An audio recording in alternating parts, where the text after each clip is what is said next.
A gente estava até aqui, né, nessa discussão, falando mais sobre todo este cenário fiscal, né, dado aí a toda a tensão em volta do fiscal, demanda aí do mercado pedindo por um pacote de ajuste fiscal de pelo menos 50 bilhões de reais. Até o Van Dijk coloca aqui para a gente, né, a necessidade de ajustes mesmos ali na indexação de despesas obrigatórias e discricionárias. Primeiro, eu queria entender, na sua visão, como você avalia, de fato, a capacidade aí do governo em conseguir implementar efetivamente medidas ali no curto prazo. Você enxerga algum tipo de risco de que estas ações elas sejam apenas temporárias ou não serão ali, né, suficientes, são mais superficiais, visando mais acalmar o mercado financeiro?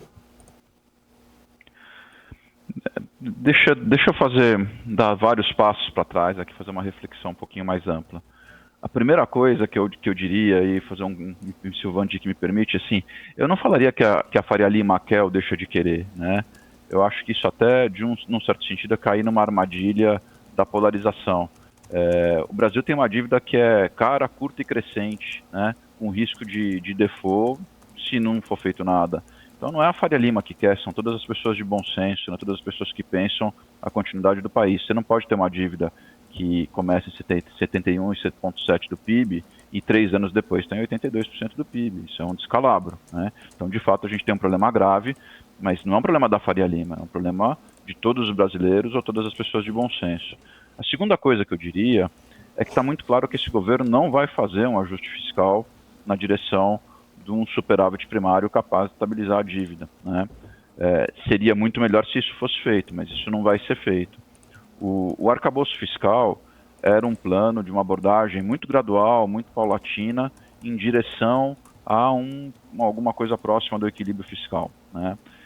Só que ele foi alterado e a gente tem tido uma conduta, um monte de declarações da ala política e do próprio presidente que colocam em dúvida até mesmo esse plano muito gradual. No entanto, eu diria que agora chegou a hora de bater o pênalti, né? Eu diria que o pacote fiscal que vai ser anunciado pelo governo vai definir de maneira muito clara o que a gente pode esperar para os próximos 2 anos, né? No seguinte sentido, se o pacote fiscal não for capaz de criar uma ideia de que a gente vai se aproximar do déficit primário em torno de zero em 2026, ou seja, tem que melhorar basicamente alguma coisa em torno de 0,5 ponto percentual do PIB para os próximos anos, eu diria que o câmbio vai continuar escalando, eu diria que o risco vai continuar subindo, eu diria que a gente vai ter um impacto na curva de juros que vai levar a uma desaceleração mais forte da economia. Então, menos porque acredite ou tenha fé em alguma coisa, né, eu tenho fé num certo pragmatismo do Lula, né, em oposição a Dilma, que na hora que teve que decidir, decidiu errado e decidiu aprofundar uma política fiscal expansionista e uma política monetária leniente, né? Eu tenho a impressão que o Banco Central vai adotar uma política monetária compatível com buscar a meta. Esse ganho de credibilidade o Galípolo conseguiu.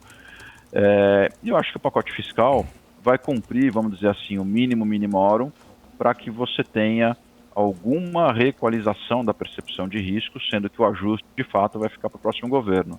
Eu digo isso porque eu imagino o Haddad conversando com o Lula e falando assim, presidente, se a gente não fizer um ajuste minimamente razoável, na próxima eleição o câmbio vai estar 7, o câmbio vai estar 8, a inflação vai estar 10, o PIB vai estar crescendo 1.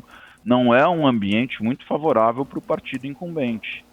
Então, com base nisso, eu acho que vai ser feito um ajuste fiscal que acho que é o que está sendo especulado, um número entre 30, 40, 50 bilhões de cortes, mas algumas coisas que abordem a trajetória dos gastos, né, excluindo Previdência e salário mínimo, que não deveriam ser excluídos, o Van Dijk tem toda a razão, mas é o limite político do Lula, né, a gente vai ter pelo menos alguns gastos que crescem acima do teto, entrando dentro da regra do teto. Então, de alguma maneira, vai ser alguma coisa que vai ter um tom positivo.